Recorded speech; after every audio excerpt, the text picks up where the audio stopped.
Buonasera e ben ritrovati con il TG Flash di New Sicilia, di seguiti i titoli più importanti del pomeriggio. Nuovi aggiornamenti in merito all'omicidio avvenuto ieri mattina in via Oberdan a Palermo. Dopo il fermo a cui è stato sottoposto il cognato della vittima, reo confesso, si indaga sulle ragioni del gesto. Il movente del delitto sarebbe riconducibile, secondo quanto emerso, a una villetta contesa tra i due.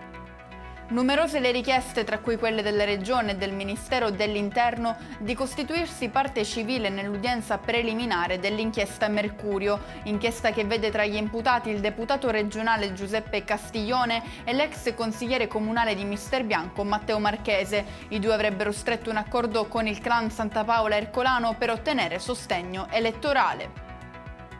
Restiamo a Palermo per un'operazione antidroga nel quartiere Falsomiele che ha consentito l'arresto di 7 persone accusate a vario titolo di aver fatto parte di un'associazione a delinquere finalizzata al traffico di droga.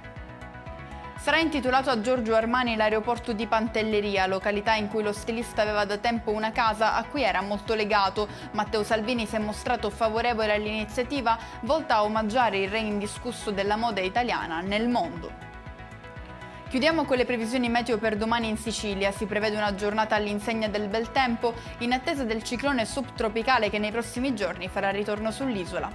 E con questo è tutto, prossimo appuntamento domani alle 13:30. Grazie per averci seguito, buon proseguimento di serata.